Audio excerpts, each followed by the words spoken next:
What's up, everybody? Welcome in to the Philly Sports Power Hour with Bill Colarulo. See my Power Hour crew already checking in the chat. I love it. On this Wednesday. Man, I'm getting ahead of myself. We're only on Wednesday. Big win for the Flyers last night. Big game for the Sixers tonight. Free agency still in full swing. We got news coming from the Eagles, rumors about what's happening with Haason Reddick, reports they may be interested in another safety. We got opening day a couple of weeks away. It's a fun time to be a Philadelphia fan. So we're going to do a little Flyers talk, a little Eagles talk today, and then we're going to be joined like we are every Wednesday by the great Kayla Santiago to talk some Sixers and some Eagles. So you're definitely going to want to stay here for that. But let's get a little roll call. I see my man Wine Niners Wine in the house. Adams Exploits. Bry Guy. William Stark. Who else we got here? Flexing and stepping. My man Steve Rufo checking in. My man Steve Rufo of Sweet Crumbs Bakery in Pittman. Trust me, check them out. Best chocolate chip cookies I've ever had. What else we got? Twiz, Mike Fittery, Chuck Hutton. I got people checking in on TikTok as well. Hit that like button, hit that subscribe button for me. But let's jump in. You could see I'm rocking the shirt today. Rocking the shirt. Big win for the Philadelphia Flyers last night against a very good Toronto Maple Leafs team, a team they've struggled with. Flyers have struggled lately. That's their first win this season. I think they were 0-1-1 this season, but they had lost like 6 or 7 games against that Maple Leafs team, and they need every point they can get right now in a playoff push. Third in the Metropolitan Division with how many games left? 13 games left to play, and it is a tight race in the Metro. 3 points up on the Capitals. But the Capitals have 2 games in hand. They're 5 points up on the Islanders, but the Islanders have 1 game in hand. So this is some really important hockey right now. Any point they can get is going to help them make the playoffs because it's not easy in the NHL. I know 8 teams make it, but the way it is structured, the top 3 teams in each division, and then only 2 wild card teams. And you got the Tampa Bay Lightning right there in the wild card. So this is not necessarily going to be easy for the Flyers to make the playoffs, but they're on a push, and they take a huge step forward last night winning that game because if they would have dropped that one, could have caused a skid because they got a tough 5 games in a row. That was one. Now they got at Carolina. Then they're home against Boston on Saturday, home against the Panthers on Sunday, and then they got the Rangers. So 5 really good teams. They need to get points against these teams. I'll actually be in the building on Sunday against the Panthers. So that'll be fun to go down there. Me and Bridget Tobin, who just checked in. We'll be down at the Flyers game on Sunday. Then we'll be at the Sixers game next Wednesday for the 97.5 The Fanatic Knockout Tournament. I'm going to try to represent Jacob and win that damn thing. Beat all the other Fanatic hosts, so we'll see. But a big game last night. Sean Couturier gets benched. So if you're following along as to what happened, this is what John Tortorella does. This is what Torts does. And whether you agree with it or not, this is what he does. This is why he wears out his welcome sometimes when he's the head coach of a hockey team. Because nobody is immune to what he's going to do.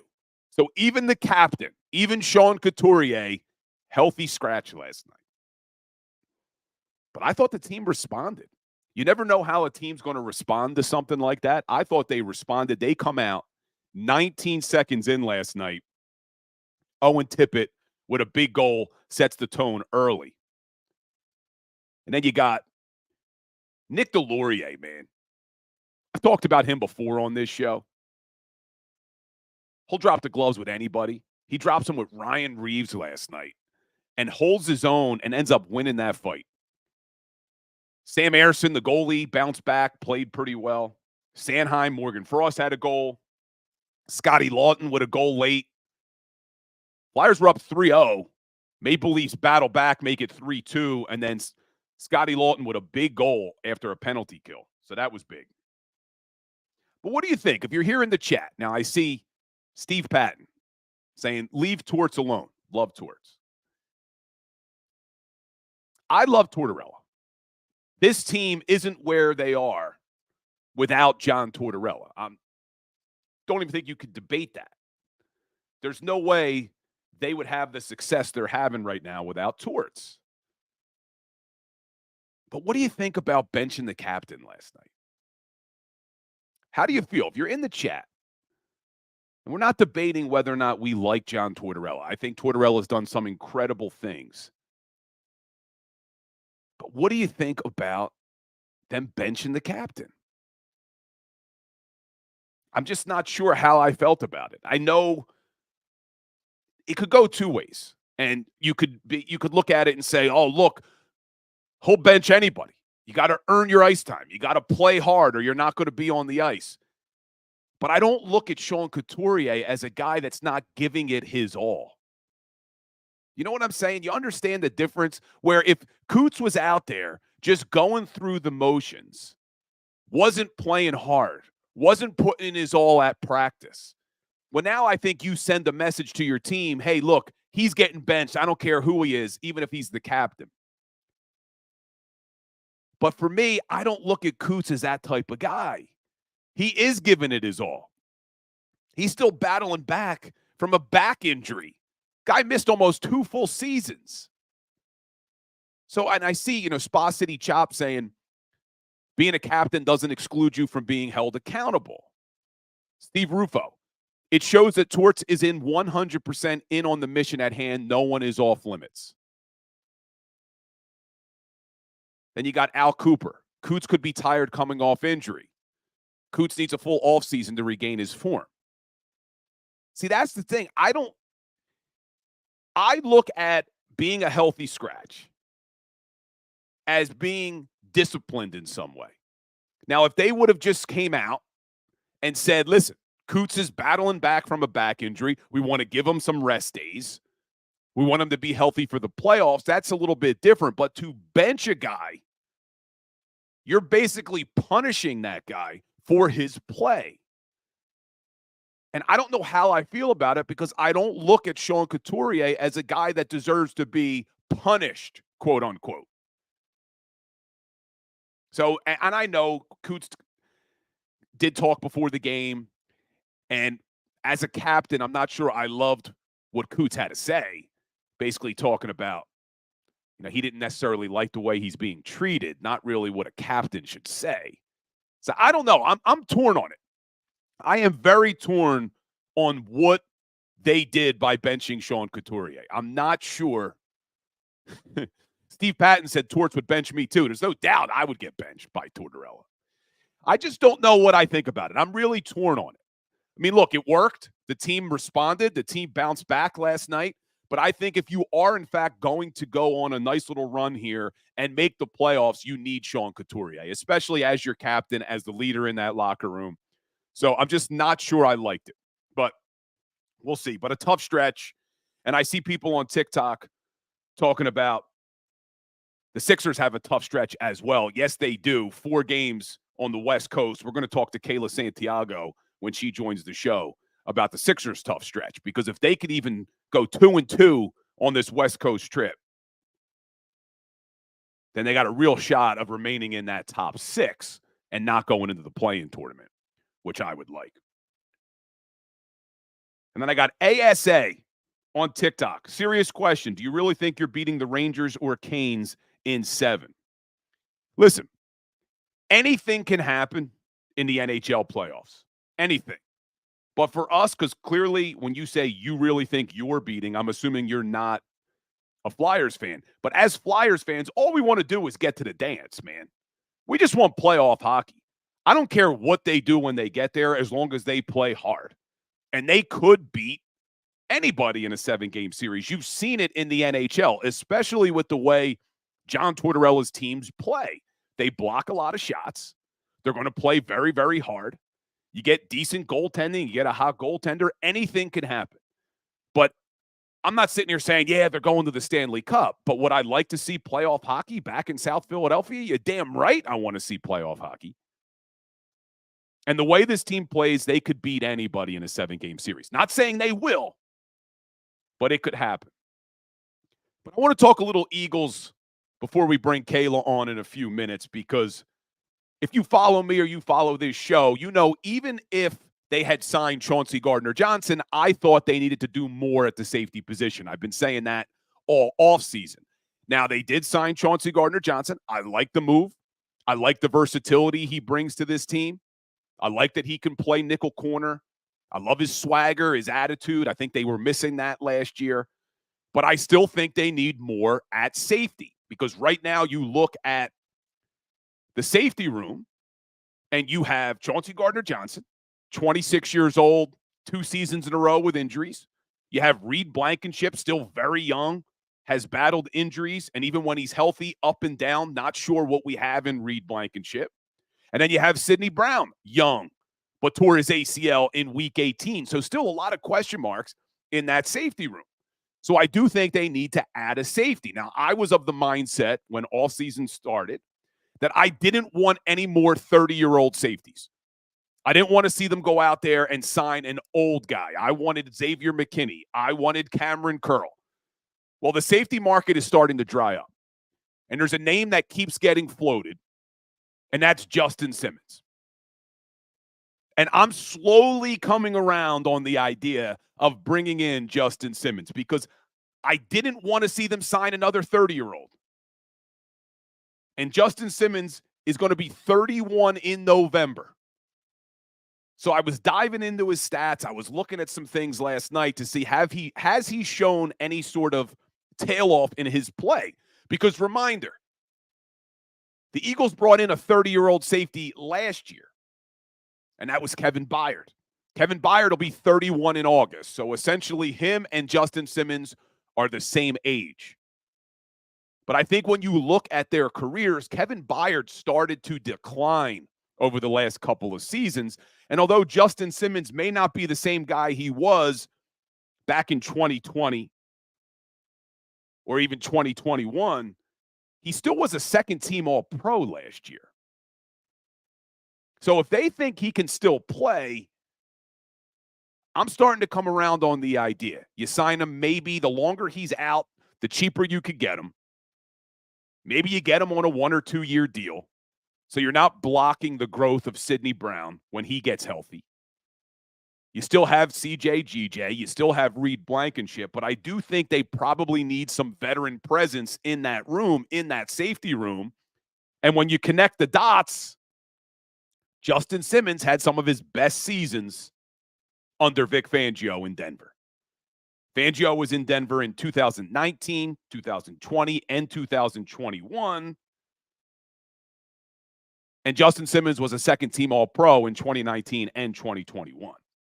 Now, another issue, though, last season, Justin Simmons only played 15 games. In 2022, he only played 12 games. So you're going to have another issue with injuries. And I see somebody on TikTok talking about moving James Bradbury to safety. He's never done it before. Maybe that could be a possibility. I wouldn't count on that. I think if they bring back James Bradbury, it's going to be to play corner. I know that doesn't make a lot of fans happy, but I was on a show last night as a guest, and they were asking me about James Bradbury. The thing with Bradbury is I know a lot of fans want to move on, but it doesn't help you at all to move on right now. It does absolutely nothing for you to cut James Bradbury right now. His cap hit right now is $4.35 million. If he's on the roster, he counts $4.3 million against the cap. If you cut him right now, his dead cap jumps up to $15 million. So you're not cutting him. It doesn't hurt you by having him on the roster right now. It actually hurts you if you cut him right now. Now, could they do something post-June 1st? Yes, it would cost the same amount of money. If you keep him on the roster, it's 4.3. If you cut him post-June 1st, it's 4.3. So for me, if I'm the Eagles, why not bring him back to training camp? See what he has. I wouldn't be relying on JB to be a starter next year. I wouldn't have him slated in as one of your starting corners, but it doesn't hurt you to bring him back. He takes up a roster spot, yeah, but you could always cut him during training camp. So I'm bringing JB back. I'm keeping him at corner, but I'm not relying or having him slated in as a center right now. So I see Steve Etor checking in on Facebook saying it makes me feel better in my heart, clears my mind knowing I don't have to watch him let guys run wide open. Yeah, I know it was ugly last year, Steve. Very ugly. And I'm not relying on him to be a starter. It just doesn't make any sense. It doesn't help you at all to cut him right now. Doesn't help you against the cap. It's not like you need the roster spot right now. So I'd bring him into training camp, and if the guy still can't play, I'm cutting him. But who knows? Maybe he comes back to camp, and maybe he's a nice depth piece on your team, a backup. Maybe you could slide him inside. Maybe he can help you a little bit at nickel corner. I don't know. But I just don't think you cut him because of the cap ramifications. But Justin Simmons is how we got started on this. He could still play. The reason that the Denver Broncos cut him was because he was going to cost a lot against the cap, and they are in a 2-year rebuild right now, taking on the dead cap hit of over $80 million for Russell Wilson. So they don't need a 30-year-old safety on their team that has a big cap hit. So the longer he's out there, the more I am warming to the idea of bringing him in. And I see Eric Burgos on TikTok asking me about Isaiah Rodgers. If you follow this show, this may be your first time. We're live every day, 10 to 11. I'm extremely excited about Isaiah Rodgers. I've been the one saying all offseason that I did not care if they brought in any corners because I think the Eagles are okay at corner with Darius Slay, Isaiah Rodgers, Keely Ringo, Zach McPherson coming back. Even Eli Ricks showed me some things last year. So I'm okay with the cornerback room. I'm excited for Rodgers. The only issue I have with Isaiah Rodgers is what type of season is he going to have sitting out an entire year? He was on the suspension list last year. You never know. Hopefully he stayed in shape. Hopefully he's ready to go. And I see Mr. Rudy Poo on YouTube saying Isaiah Rodgers might not even make the team. I don't know where you're getting that. He was one of the best corners in the league in Indianapolis. Just look it up. Look at what he did in 2022 and 2021 for the Indianapolis Colts. So unless the guy did absolutely nothing the year off while he was suspended and he comes in here and can't play anymore, there's no reason to believe he would not be on this team. I don't know where you'd be getting that. And then I see Eric Burgess, first-time follow. I listen to you on 97.5. I appreciate that, man. Appreciate you checking in. We're live here every Monday through Friday, 10 a.m. So we're going to take a quick break. But when we get back, switch gears a little bit. We're going to do a lot of Eagles talk with Kayla, but I also want to talk to her about the 76ers because they do start a tough 4-game stretch. Before we break, though, some other news. I know some people had asked me. Eagles do make a signing yesterday. They signed a D tackle, P.J. Mustipher from Penn State. He was undrafted out of Penn State. Denver signed him to their practice squad. Saints signed him. He's only played 4 games, has 4 tackles. He's a camp body. No guarantee he even makes the team. People see names, they get excited. But no guarantee he makes the team. And they got a pretty deep D tackle room with Carter, Davis, Williams, Tupelodu, even Maro Ajomo. So nothing to get too excited about with P.J. Mustipher. But I had some people reach out asking me about him. But go ahead, hit that like button for me. Hit that share button. When we get back, the one and only Kayla Santiago will be joining the show. So don't go anywhere.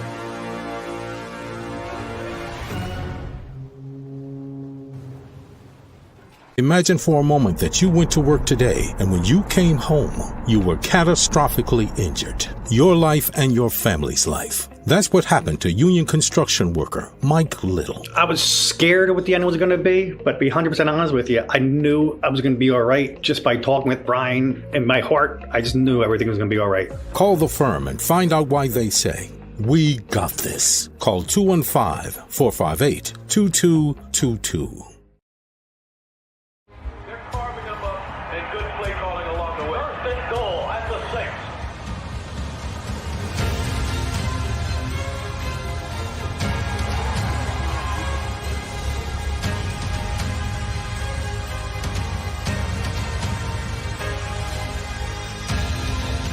Field of life, First Trust Bank is there for you. Champions on 3. 1, 2, 3. Because Philadelphia dreams deserve a Philadelphia bank. Underdog Fantasy is the easiest place to play fantasy sports, and certainly the easiest when you're watching the NBA. And the NBA playoffs are almost here, and you can win money making picks. What are you waiting for? Sign up on UnderdogFantasy.com and use the promo code WIN. An Underdog will double your first deposit up to $100. That's UnderdogFantasy.com. Use the promo code WIN.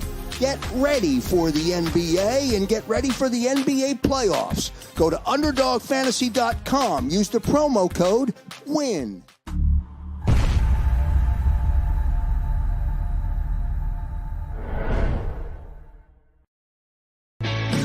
Hi everybody, my name's Jason Lombardi. I'm an inspector at DryTech. At DryTech we offer three major services, the first one being basement waterproofing, the second service we offer is foundation and structural repairs, and then the third service that we offer is mold remediation. If you feel you are having a waterproofing issue, give DryTech a call or check us out online.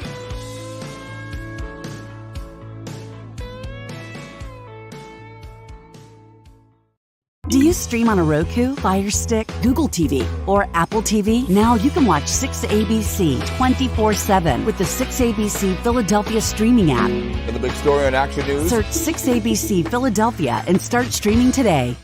EAGLES, Eagles.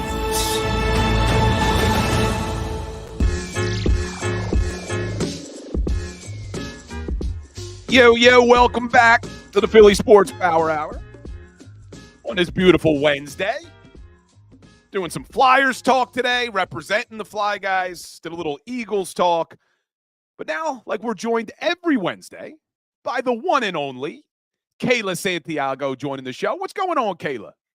I'm good. How you doing? It's been crazy sports world. We got March Madness right here, right now. So that's been a whole ton of fun and just basketball, more basketball, free agency, a ton of things happening. So it's been all locked in. It's been a lot of fun. Yeah, it is. It's a fun time of year. You got free agency going, which gets everybody's hopes up for next year with the NFL. But now we're in a playoff push with the NBA. The Flyers are in a playoff push. And like you said, March Madness. So it is exciting. Let's start with the Sixers because I do want to talk to you about the Eagles. But let's start with the Sixers. A big win the other night against the Miami Heat. Obviously, no Jimmy Butler in that game, but Sixers were playing without Joel, playing without Tobias. Let me ask you that. Some fans think this team is better with Tobias Harris on the bench. What's your thoughts on that? I mean, I think right now you'd be crazy to not think that just by the way that he's playing. Clearly, it's tough for his offense to get in a groove with the starters out there. Maybe that's not necessarily the push that he needs, but maybe that's the extra, give that he needs to come off the bench and be able to have not as much pressure on him, maybe feel a little bit freer in trying to score the ball. I think it's tough when you're talking about a guy that you paid a max contract that you're bringing off the bench, but I think with his numbers, what he's been doing, what he hasn't been able to do, I would like if they experimented with that a little bit more because I think that it could help his offensive game just to play a little bit more free, a little bit more relaxed, and then maybe that second unit he can really put up some points with. Now, a player you've been high on all season, I got to give you credit because you were fired up about the signing of Kelly Oubre all year, and now he's really starting to show us what he's capable of about the last 10 games. How excited are you of what you're seeing from Oubre? I mean, I love it. And, when the whole accident happened, I was really almost devastated because you were looking at that team when Joel was healthy. Oubre was really that guy that could step up and almost be the third scorer at times if you really needed it behind Joel Embiid and Tyrese Maxey. I mean, I think it's huge. And, I love how he's already embraced the city of Philadelphia, kind of coming in and saying, I just needed a place that would give me a chance. And clearly he's a player that truly feels like that. He has that chip on his shoulder. And I think everybody in Philadelphia loves that because you look at this guy right now and you say, okay, he's playing like nobody else gave him a chance, and the Sixers finally are. And that's all you want. You want the effort. He can score. He can shoot. He can defend. When Joel comes back, if he's able to come back, be healthy, get that playoff push, that score is going to be absolutely crucial, especially when it comes playoff time. They've really never had that. They've had Joel Embiid in the playoffs, and then really everybody else goes silent after that whole Toronto's Raptor quadruple doink by Kawhi Leonard in 2019. So after that, it's been all Joel Embiid, and every other co-star has gone silent. So you look at a guy like Kelly Oubre and you say, okay, well, even if Tyrese Maxey doesn't have a fantastic game, now you got a legit third scorer that can really come out there, really give you some pop, really give you some flair. And I'm excited that Kelly Oubre is finding his groove. And the good thing about it is that he was able to play like this when Joel Embiid was on this team too. So there's no doubt in my mind that he's going to basically do the same exact thing if the big fella is able to come back healthy. What's impressed me about Oubre is I knew he could score, but his defense has been unbelievable the last few games. Is that something you expected in his game? Yeah, definitely. I think, just watching him and being able to really follow his game, his journey throughout the NBA, his perimeter defense is always something that stuck out to me, and just his defense in general. And that's something that the Sixers have needed for the longest time. Even before the 10-win season, they've needed perimeter defense for such a long time. You look at a guy like Mikal Bridges, who they actually drafted and then traded him for Zaire Smith, also one of the biggest downfalls in Sixers history. But you look at a guy like that, you say, wow, he's a perimeter defender. People wanted him to come back to Philadelphia because of that. And then, of course, the scoring ability. Well, Oubre also gives you that. So I'm excited to see that it's really, really, really starting to step up. And I think without Joel Embiid, he has an opportunity to really show what he can do on defense. Because, once these players get into the paint, Joel is there. He's protecting. His plus minus is probably one of the best in the NBA. But when Joel's out, you have to find another way to play defense. And Kelly Oubre is doing that. So he's showing that he can do even more than just play an offensive game. When his team needs him, he's stepping up on the defensive side of the ball. Now, obviously, Tyrese Maxey has continued to impress since Joel went out, but we're also seeing Kyle Lowry play some really good basketball. But how much can this team rely on a 37-year-old who's about to be 38 in about a week playing over 30 minutes a game down the stretch? I don't like the minutes per game. I think a lot of that has to do with Joel sitting. I think they're just looking for a veteran guy out there, a leader that can really give you that up-tempo in terms of play. Kyle Lowry was one of the players like Pat Bev that I couldn't stand playing against because he would always flop and get those crazy calls and bring that energy and kind of be of a pest guard. But hey, he's on the Sixers, so I do like it a lot. And of course, this is home for him when he played at Villanova. So you look at it and you say, okay, right now I don't love it. I think those minutes will kind of go down a little bit once Joel does come back. At the same time, though, I know it's crazy to be relying on Kyle Lowry, but this is a guy I really think is going to help them in the playoffs because you look at that second unit, you look at a guy like him, you say, okay, he's been there. He's won an NBA championship. He's also played with stars. And I know it's not the Kyle Lowry that played with Kawhi Leonard back in 2019, but he's still somebody that really understands. He played with Jimmy Butler. He knows this game so well. So I think the minutes per game is going to go down once Joel comes back. I do worry about that a little bit because, of course, you want him healthy for the playoffs, right? Even if he doesn't play a lot of minutes in the playoffs, he still brings you that veteran leadership on the floor and off the bench as well. So the minutes per game worries me a little bit just because his injury past, but at the same time, I actually like it. And I say that because this is a guy that I think the Sixers are really going to need. It's not the Al Horford situation where everybody was like, oh, he's going to be a fantastic leader. No, Kyle Lowry is from this area. He knows the city of Philadelphia. They'll be just fine. And I think he's a good piece to have in your corner once it comes playoff time.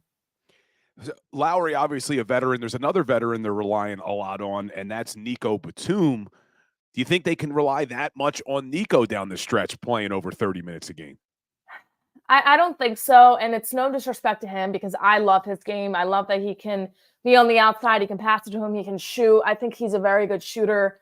But I think he's not a player that you're going to rely on. Once again, I think a lot of this is kind of, test and see what you have from Nick Nurse because Joel is not there. Once Joel is there, I think you're going to see a lot of different guys minutes per games go down. But you don't really have a stand-up center. You have Paul Reed and Mo Bamba, and no disrespect to them either, but you need other guys that can score around you. And I think that's why Lowry and Batum are getting so many minutes right now, is because you look at their play at the moment and you say, okay, well, we need guys that can score on the floor. We need guys that can make a play, veteran guys.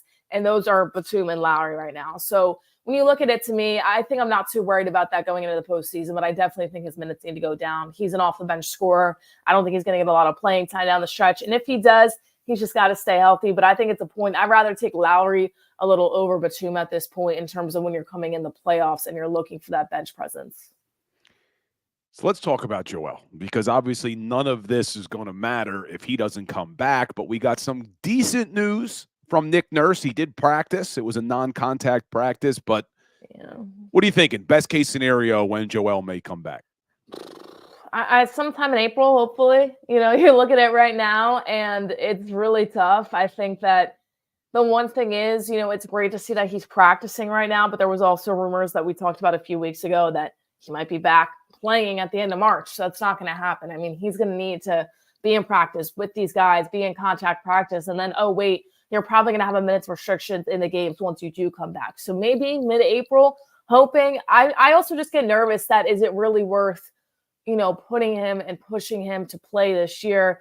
I think it is with the team that you have. And I think based on what Joel was able to do in the beginning of the season, you definitely want to see a scorer like that come back into the game. But it's going to be so disappointing if he comes back just for them to lose in the second round again. So I think the Sixers are going to need to be really smart about it. I think they're going to want to push him back. I'm sure Joel Embiid really wants to play basketball again, but not too early. I think maybe the middle of April, a little bit right before that playoff time kind of starts.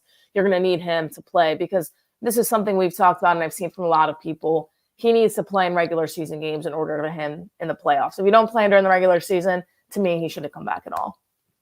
Wow.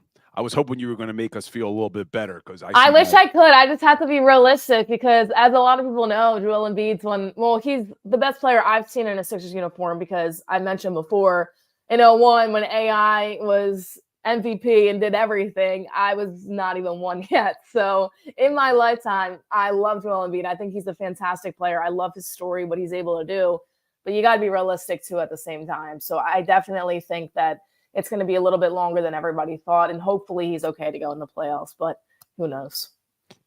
Now, if they do make it to the playoffs, for me, ideally, they're in the top 6, so they don't have to do the play-in tournament. We've talked about that before. Right now, they are sitting at the 6th seed, but they got a tough 4-game West Coast trip coming up. What do you think they can do on this road trip? It's going to, it's tough, because I think the NBA has turned into such an offensive game, and the Sixers have been playing back in the 2010s and 2012s when they're scoring 90 points a game. When that one game they were against the Knicks, and it was like about 70 points per game. I remember going to games as a kid, and you would get a free Big Mac. Now they do kind of the Chick-fil-A fries for the away team, missing 2 free throws in the second half. They would do free Big Macs if the team got to 100 points. That's how the Sixers are currently playing right now. And it's crazy, because this league is so offensive driven. So I think they're honestly going to need to score more. And I know that, you want to talk about defense. Defense wins championships, and I don't disagree with that. But you're going to the West Coast, the teams that can score 100, 110, 120 points per game. You can't be out there and saying, I'm going to win a game with 97 points on the board. You just can't.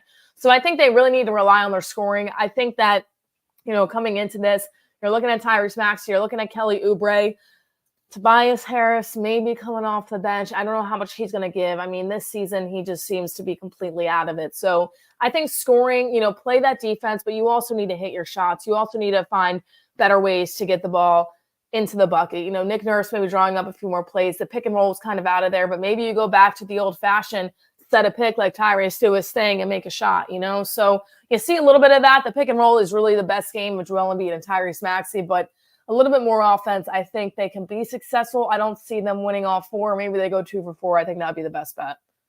Yeah, 2-2, I think, would be a success. But let's say Joel does come back. Let's go best case scenario. Joel comes back first week of April. He gets a few games in. They stay in the top 6, so they get a 7-game series. Who's your starting 5? Oh, so this is tough, because I hate to pull Tobias out of the lineup. Obviously it's Tyrese. Wait, you said you hate to pull Tobias out of the in the lineup? playoffs, yes. And I say that because, once again, I just saw in the chat too, Tobias is supposed to bring that veteran leadership. Yeah. As much as he's been playing rough, he still does bring that. I also think maybe he just plays better with Joel Embiid on the floor. So you go Joel, Tobias, Kelly, Tyrese, and then it's kind of a switch up because you look at a guy like Anthony Melton, you look at a guy like Nick Batum, who might come off the bench, who might play well. I really like Batum. I think that he can maybe in the first round get into that starting lineup just based on his shooting and based on matchup ability. I think that fifth spot's really going to be based on that. Are you playing a team, hopefully not like the Boston Celtics? Hopefully they get the Miami Heat in the first round and it's physical. They go 7 games. Do you get a team like Milwaukee? You look at those matchups and you say, okay, you might need a little bit more scoring. I kind of like Nick Batum in that fifth spot a little bit. I also like him coming off the bench, so I think that could go either or. But I do see Tobias in that starting lineup. And then obviously Buddy Hield. So I think they're going to either change with Nick Batum, Buddy Hield in that 5 spot, or Kelly Oubre and Buddy. I think it's going to be Buddy, Nick Batum coming off the bench. Or maybe Tobias comes off the bench and you have Buddy and Nick Batum. Don't really know. I think Tobias, though, gets the start. So my final will be Embiid, Tobias, Buddy, Kelly, and Tyrese. And I know it's a big if, and I see some people in the chat saying, I have a big heart that I'm trying to be positive about the Sixers. But it's a big if. But if Joel can come back and he can be at the level he was before, we've never really seen him play with the lineup that they have. Buddy Hield wasn't here yet. Kyle Lowry wasn't here yet. He played very limited amount of time with Kelly Oubre because of that whole bicycle incident.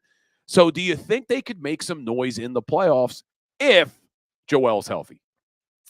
I think him being healthy and him being the way that he played this season in the beginning is 2 different stories. I think you're talking about a player that's coming off a surgery. You talk about a lot of athletes in the NFL. You say when they tear their ACL, they're never the same, at least for their first 3 weeks. If they tear it at the end of the season, they're ready to come back in the beginning of the year. I think it's the same thing in this situation. If Joel's 100%, I think you look at it and you say, okay, they definitely get out of the first round. If he's not, if he's at 70, I don't know, because then you're looking at a team that not only has to rely on a Tyrese Maxey or a Buddy Hield or a Kelly Oubre, you're also looking at a team that now has Joel back in the lineup, so they're playing differently than they did before, but they're also expected to have that same scoring because Joel can't be 100%, if that makes sense. So you kind of look at it and you say, okay, this team now has to adjust to playing with Joel Embiid again, which I'm sure they'd be happy to have him back, but it's different. It slows the pace down a little bit more of the game. I think these guards really like to run. Joel likes to set up. He likes to get back. He likes to get in the post, kind of plays bully ball down low, pops outside, pick and roll. So it changes the game a little bit to me. If he's even just 70%, I think that another team could pull an upset in the first round, considering they're not going to come in as a top seed. They're also going to have a very tough matchup in round number 1, in my opinion.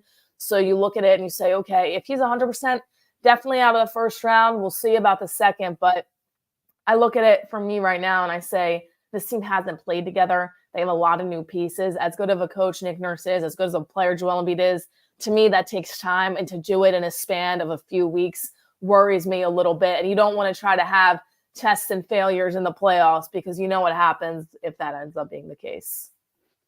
Yeah, and I see pork roll, egg, and cheese saying, if he stays healthy, how many times do you need to see this same movie, Bill, and know what the ending is? I know. We haven't seen them get out of the second round. We've talked about it before on this show. They haven't been to the NBA Finals since 2001. It's frustrating, but right now, with about, 13 games left, 14 games left, what else do we have other than just some hope that Joel can come back? But I agree with you. I'm not that positive about what can occur. I think no matter what, they're not beating Boston. They're not going to beat Boston, even if Joel is 100%, in my opinion. But I was just hopeful that maybe they win enough games down the stretch. They stay in the top 6. They open up against the Cavaliers potentially. I think they could beat them in a 7-game series. Yeah, that's my thing too. Like, I was talking to somebody yesterday about the Celtics really don't want Miami in the first round, right? And everybody's like, well, Miami stinks. Miami goes up a notch in the playoffs. And even if the Celtics do win that series, it could go to 6 or 7 games. And Miami, they have been, since they've had Kelly Olynyk, has been one of the most physical teams to play in the playoffs. And that can really be brutal when you're going into a second round matchup. Now, I look at it and I say, okay, every single year, we've had expectations, right? We've had expectations for the Sixers to get past the second round. This year, we don't. So wishful thinking, and it might be my delusion coming in, but it might be, hey, you know what? We don't have any expectations now. We don't expect him to go far. Joel's not healthy. I'm not saying they go to the NBA championship, but maybe they get to an Eastern Conference Finals appearance. Who knows? Maybe it's a little bit of Uno reverse card right here. Maybe that's what's going to happen when we least expect it. It's going to go down. I know that's wishful thinking, but, I think that there's going to be a lot of tough matchups in the first round. I think the East this year is very physical, and that can be tough for a team if you're getting taken to a 6-7 game series to a very physical matchup in the first round. No positivity from Kayla today, really. We'll try. I try. The only positivity is our expectations are so low that they can't disappoint us. I like that. That's true, yeah. I like that one. All right, let's switch gears. Let's talk a little Eagles. So the last time we spoke was last Wednesday. At that point, they had yet to sign linebacker Devin White, I don't believe. What do you think of that move? It's funny. I saw your tweet. I think it happened not that long after we were on the show, but I was like, of course this happens right after we're done the show and we can't talk about it. But, I don't think that he's the best in the world. I think that he has a very good name to his game. I personally love it, though. I've really loved watching Devin White throughout his career. And I get that some people say, well, he's overrated. He was drafted to be this, that, and the other, and he's never even hit that potential right yet. He's a solid piece, though, and guess what? He's better than any of the linebackers we had last year, the linebackers that we signed. Maybe the best coming in since Nigel Bradham, who was a pretty solid piece for this team long ago. But I look at it now, and I love the signing. I think there still needs to be work done, but maybe now you can go in and draft a linebacker, which, by the way, they probably will not do. But maybe you can get another good piece in there that can be with Devin White, and you say, okay, well, now you have a decent linebacking core. I'm not looking for a Micah Parsons, right? I'm not looking for guys like that. I understand that that's not the possibility, and that's never what the Eagles are looking for. Devin White, to me, is going to be a really good fit for this team. And I know I saw your tweet, and you said he's never lived up to his potential and, things like that. That might not be word for word, but I think that you look at it right now and you say, okay, he's the best they've had in a while. And I like Devin White. He's a veteran. I like his game. I like what he can do. I think he's quick. I think he can move well. I like it, to be honest. And I was really excited when they were able to do it among everything else that they did with the Saquon Barkley and everything like that. So, and I like the move. I think it's a low risk, high reward move bringing in Devin White. I just don't think they should be done at the linebacker. I agree with that. And that's my concern is I don't want Howie to take a look at this linebacker room now and say, okay, we're okay with Nakobe Dean, Devin White, Aaron Burks, Zach Bond, and then say, oh, and Ben Van Sumeren, and you know what? Maybe we'll bring back Zach Cunningham, and I think we're okay. I still want a sure thing, game changer linebacker, but I don't know if there's anything available right now. You look at the free agent market, there's not much left. I see people throwing out names in the chat in the draft, and I'd love to see them draft a linebacker, but again, that would be a question mark. So I'm just holding out hope that maybe Howie can pull off one of his patented trades either at the draft or late into the offseason where, hey, man, we just got a really good linebacker on this team. But that's kind of I wouldn't be surprised if they do that. They love Nakobe Dean, though. I think me and you both know that, unfortunately. There's some players that they just cannot let go of. JJ Arcega-Whiteside being one of them as well, a guy that they thought, oh, my gosh, he's going to be a difference maker, and everybody kind of knew. Jalen Reagor, too. They decided to draft him over Justin Jefferson, which I'll never get over until the end of time. But there's players that they really like that they draft and want to invest on and want to keep and want to have trial by fire. And I think Nakobe Dean is one of those guys, even though he hasn't shown too much. He's still young, though. Maybe he can, but I agree with you. You need a second guy there. Maybe Nakobe Dean can learn behind them because injuries are a part of the game, too. If Devin White goes down, then what are you left with? You know what I mean? Yeah, it's just and I'm not ruling out Nakobe Dean of maybe being a very good player in this league. It's just, like I've said before on this show, it's a bunch of could-be's. Nakobe Dean could be good. Devin White could be good. Ben Van Sumeren could be good. Aaron Burks could be good. Zach Bond could be good. There's no guarantee yet, and I know nothing's guaranteed. I just wanted to see them lock up that position a little bit more. But speaking of another position I'd like to see them add to, safety position. So I know you're a big fan of Chauncey Gardner-Johnson. We've talked about that on the show. There's some talks now that Justin Simmons is a name to keep looking out for. What do you think about that safety room for the Eagles? Yeah, I really like Justin Simmons. I think you look at it, though, and I think you say, what do you want to have a little bit more of? I think you look at it and you say, okay, well, do you want to invest in a linebacker position? Because there are decent secondary guys in this draft. But, we go back to it, and I think we're kind of haunted from last year of saying the defense was so young. They had a brand new defensive coordinator that never really has done anything. It got switched in the middle of the season, crazy stuff going on. And you look at it and you say, okay, well, clearly – young guys are great, but they need to learn behind somebody, and there needs to be, some action going on there. Sidney Brown towards ACL at the end of the season. How is he going to be coming back? I liked his effort last year, but he's not ready to kind of be that stand-up guy. So, I like the names we throw out there. To me, though, I think that you can go to the draft, and I don't like to say that, but I do think there's a lot of good secondary pieces in this year's draft. I personally rather invest in the linebacker position. Now, like you mentioned, there's not as many names out there right now on the market, but I think it's really risky to go into the draft and draft a linebacker, because you look at a guy like Nakobe Dean, you look at these guys that they've kind of brought up and you say, okay, they have potential, but if Devin White goes down, you're kind of closing your eyes as soon as it gets past that front line, right? And that's not something you want. Now I think they have CJ Gardner-Johnson, they have Darius Slay, so now I think back there you can build a little bit, and you're also bringing back guys that were really young last year that experienced it and, looked like fools on live television, but they have an opportunity to kind of have a more experienced defensive coordinator back there. So I think that can definitely help them. To me, I think I would more focus on linebacker position. But, hey, if a guy's out there and how he can make a move, I wouldn't be surprised if he does it. If he can get them for cheap, if he can get them for a reasonable price and still make other moves, I'm all for it. Get that defense stacked up. Defense wins championships. We saw that in the Super Bowl this year. You already got your offense. So if you can get some help back there, hey, I'm all for it.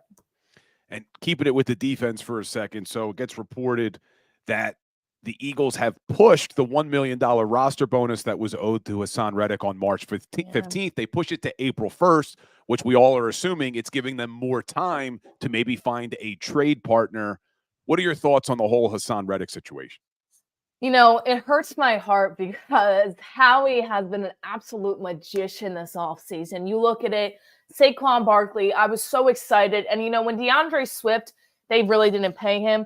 I looked at it and I said, okay, Howie's going to get Saquon right now. CJ Gardner-Johnson, me and you have talked about it. You know that I was a mega fan of this dude coming back to Philadelphia. I loved how he played. I don't care what he said last year. He was hurt. He was upset. His emotions got to him, right? He's back in Philadelphia. So excited about that. So I can't imagine Howie Roseman just letting Haason Reddick walk. If there's a better partner out there and they can get, a lot more for Haason Reddick, great. I just don't see it. I mean, he's such a good player. He was banged up a little bit last year, wasn't able to play to his full potential, but he's electric. I love him on the edge.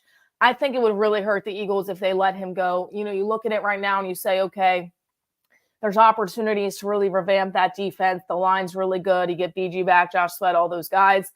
But Haason Reddick, to me, is a difference maker.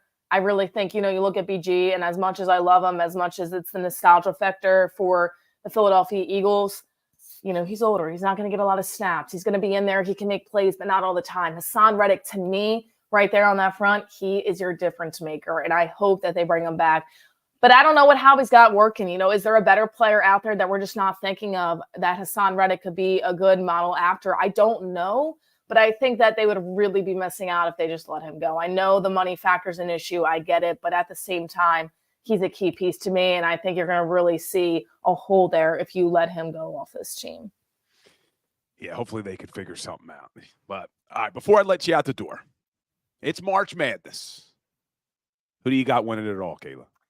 Ooh, so it's so funny. I covered some of the teams at one of the conferences in the MEAC conference, and Howard Bison just lost to Wagner last night, but they competed and Wagner looked good. They're not going to win it all. I'm going UConn for the men's. I think that UConn has just been absolutely powerful. We're kind of in this switch right now of teams. I ride or die for Villanova, but they didn't even make the March Madness tournaments this year. They're in the NIT, so their program is a little bit questionable at the moment. You look at it right now, and the Dukes, the North Carolinas, they're still good, but you're looking at kind of a new cycle of teams coming in, starting to want to win. I'm going to go UConn, and then, hey, for the women's, Iowa on that side. I really am excited to see what the women's are able to do. I'm excited to see Caitlin Clark back in action again. Hopefully she's in that three-point contest with Sabrina Ionescu next year. for the WNBA. NBA would love to see that, but is she a that's ongoing senior? for the women's. Is this her last season? So she declared that she wants to go in the WNBA next year. Excuse me. So this would be great for her to go out with a NCAA title. It would be. I love her. I think she's changing the model for women's sports in general. I also think that just like a lot of people that maybe never watch women's basketball are like, oh my gosh, this girl's fantastic. And now they're kind of tuning in. So I really like her. She's an absolute baller, one of the best to ever do it at the college level. So I'm rooting for her all the way. And then I said for men's, I got UConn. Yeah, I got Houston winning it all in the men's. That's a good pick. They disappointed me for a few years. I feel like I always have them high in the bracket. And then, you look at it and you say, okay, there's one team that always messes up my bracket. It's them in Virginia. So for me. So we'll see. But a fun time of year. Kayla, I appreciate you making time for us as always on Wednesdays. What do you got going on? You doing any play-by-play coming up for the Blue Coats? So I'm actually with them on Sunday. I'm doing sideline for them on Sunday. We're on CBS Philadelphia. And then Saturday, I actually have an MMA fight. So I'm super excited about that in Harrington, Delaware. It's been our first MMA fight in a while, amateur, pro, everything like that. So I'm excited to kind of get back into that chair. That'll be a whole ton of fun. And we just finished up our high school and college season here on Delmarva. So for basketball, which makes me a little bit sad because, I love the sport of basketball. So as I mentioned, the MEAC tournament, Del State University and University of Maryland Eastern Shore, they were just in that tournament. We were down in Norfolk, Virginia for 5 days covering them, Howard, all those schools in the MEAC tournament. So I'm kind of sad basketball season's over, but we're getting into spring season. The weather's not good right now. It's about 40 degrees, so it's freezing out there. But, we're kind of switching seasons right now. So the Blue Coats and then the MMA fight on the weekend will be a lot of fun. Gotcha. And I had your old buddy Merrill Reese on the show yesterday. Oh, he's the best. I wish him, all good things. He's fantastic. His family's great as well. It was great interning for him my freshman year. That's something I'll never forget, probably my whole life, and I'll continue to tell the story. He taught me probably everything I know, just so much and more. And, we still keep in touch and stuff. I'm sure he's golfing and playing tennis in the off season too. So, well, he's a big fan of yours as well, Kayla. So. Oh, that's so nice. Good stuff. I appreciate you. Have a great week, and hopefully we'll talk next Wednesday. Thank you so much. Looking forward to it. Kayla Santiago does a great job with the Sixers, the Eagles. So make sure you're following her. She is going places. Yeah, you heard she used to intern with the one and only Merrill Reese, who was on the show yesterday. So a lot of good stuff from Merrill. But, we'll see what happens. March Madness, fun time of year for those of you who follow college basketball. I know some people now have checked out because there's no Philadelphia teams in it, but it's still fun. And this is the nice thing about NCAA. We talk about it all the time. It's just one game. That's why upsets can happen. 7-game series, it's tougher for upsets to occur, but just one game, anybody can win that game. But let's go over to our today in sports history, because sometimes these todays in sports history, I learned something that I didn't know. So I learned something today, and I should have talked to Kayla about it because I think Kayla is of Puerto Rican descent. So this one involves that. March 20th, 1973, Roberto Clemente, Puerto Rican baseball player, was elected to the Baseball Hall of Fame. So I've heard of Roberto Clemente, obviously. I never realized the way he passed away. And maybe that's just ignorance on me, not knowing his story. I knew how good of a baseball player Roberto Clemente was. Played 18 seasons, 3,000 hits, 15-time All-Star, 12-time Gold Glove winner, 4-time batting champion, a World Series champ, an NL MVP, and a World Series MVP. So like I said, I knew he was a great baseball player. What I didn't know was the story around his death, about how Roberto Clemente passed away. So Roberto Clemente died in a plane crash. But that's not what I learned. That's not the interesting thing about him. So he did a lot of charity work. And that offseason, there had been an earthquake in Nicaragua. So Roberto Clemente, being the guy that he was, starts to do charitable work to put together aid packages to get over to Nicaragua. Well, he finds out that the first three shipments of aid that they sent over to Nicaragua because of a corrupt government were taken. They never actually got to the victims of the earthquake, the people he was trying to provide the aid to. So Roberto Clemente decides on the fourth trip he was going to go. He thought his presence on the plane would make it more likely that the aid would get to the people in need. And it was that flight that crashed right after takeoff. I did not know that about Roberto Clemente. So as great of a baseball player as he was an even better human being. And to pass away that way is just crazy to me. You know, look, and I used to live in Fairmount, and there's Roberto Clemente Park, and I never realized at all how that man passed away. So that's why I like to do these Todays in Sports History, because sometimes then it sends me on a research project. And I saw today, March 20th, 1973, Clemente was inducted into the Baseball Hall of Fame. And then I started reading about Roberto Clemente and finding all of that out. So pretty incredible stuff, but just very unfortunate that he passed away taking a flight to help earthquake victims in Nicaragua, because the aid he sent the first 3 trips had been taken from a corrupt government. Crazy. So March 20th, 1973, the one and only Roberto Clemente was inducted into the Baseball Hall of Fame. So good dude. But everybody, I appreciate it, as always, spending this hour with me here on the Power Hour. Tomorrow we should be joined by the one and only Mark Farzetta. I see Tin Man on TikTok saying, I live 2 seconds from the park. I learned at a young age about Clemente. Eric Berg, repping the Puerto Rican love. So, yeah, I'm glad that we could give some love to Roberto Clemente today. But I appreciate everybody. I see I'm awake, are you, saying that Sills keeps taking shots at me. It's okay. We're going to get it. Me and Big Sills, I'm going to get on that show, or he's going to come on this show, and we're going to battle. And I'm going to tell you right now, Big Sills is going down.